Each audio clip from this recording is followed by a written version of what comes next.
TPCC chief Mahesh Kumar Goud గాంధీభవన్లో మాట్లాడుతున్నారు. Live లో చూద్దాం. సర్పంచులు కాంగ్రెస్ మద్దతుదారులు గెలిచినారు. దాదాపు 1000కి దగ్గరగా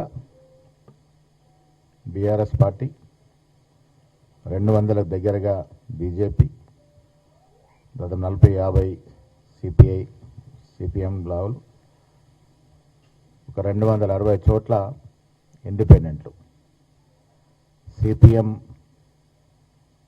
ఒక 30 చోట్ల, దాదాపుగా ఒక 30+ సిపిఐ. ఈ లెక్కన దాదాపు 62% పైగా కాంగ్రెస్ మద్దతుదారులు, కాంగ్రెస్ బలపరిచిన వ్యక్తులు సర్పంచ్కి గెలిచినారు. మొదటి విడత గెలిచిన సర్పంచ్లందరికీ అభినందనలు. రాష్ట్ర ముఖ్యమంత్రి రేవంత్ రెడ్డి గారి నాయకత్వంలో గత 2 సంవత్సరాలుగా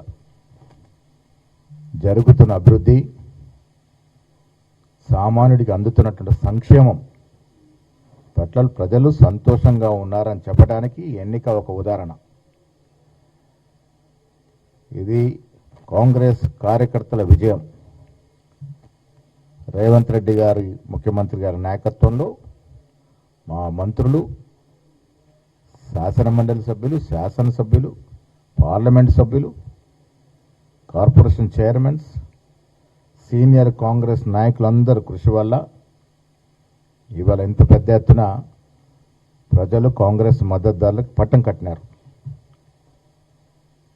మిత్రులారా, మీకు తెలుసు, 2 సంవత్సరాలకి ముందు, ఎన్నికలకి రాకముందు కాంగ్రెస్ పార్టీ ఇచ్చిన మాటని నిలబెట్టుకునే ప్రయత్నంలో మేము ఇచ్చినటువంటి ఉద్యోగాలు 80,000కి పైగా ప్రభుత్వ ఉద్యోగాలు ఇవ్వడం, వాళ్ళు 10 ఏళ్ళు బీఆర్ఎస్ అధికారుల నుండి 50,000 మించుకుంటే మేము కేవలం 15 మాసాల్లో 80,000కు పైగా ఉద్యోగాలు ఇచ్చిన తీరు, ఆ తీరును హర్షించిన ప్రజలు ఇవాళ మాకు పట్టం కట్టారని చెప్పక తప్పదు. ఉచిత బస్సు మొదలుకొని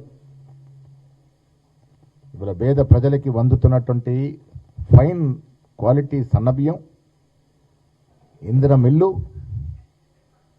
పేదవాడి జీవితంతో ముడివేసుకున్నటువంటి రేషన్ కార్డులు, రైతు భరోసా, రైతు రుణమాఫీ, ఏ ఇతర రాష్ట్రంలో లేనటువంటి సంక్షేమాన్ని రేవంత్ రెడ్డి గారి ప్రభుత్వం ఇవ్వగలిగింది. కాబట్టి ఇవాళ ప్రజల యొక్క సంతోషాన్ని సర్పంచ్ ఎన్నికల ద్వారా ప్రకటింపజేశారనేది వాస్తవం. ఇవాళ జూబ్లీస్ ఎన్నికలప్పుడు కేటీఆర్ పదే ఇది రెఫరెండం అన్నారు. ఏమైంది? ప్రజలు ఇచ్చిన రెఫరెండం. జూబ్లీస్ ఎన్నికల్లో మా అభ్యర్థి నవీన్ యాదవ్కి 25,000 మెజారిటీ ఇచ్చినారంటే ఈ రాష్ట్రంలో కాంగ్రెస్ పార్టీ సుపరిపాలన అందిస్తూ ఉంది, అభివృద్ధి ధీటుగా తీసుకెళ్తా ఉంది, అభివృద్ధి జరుగుతూ ఉంది. ప్రజలు సంతృప్తిగా ఉన్నారు. కాబట్టి ఇవాళ గ్రామ పంచాయతీ ఎన్నికల్లో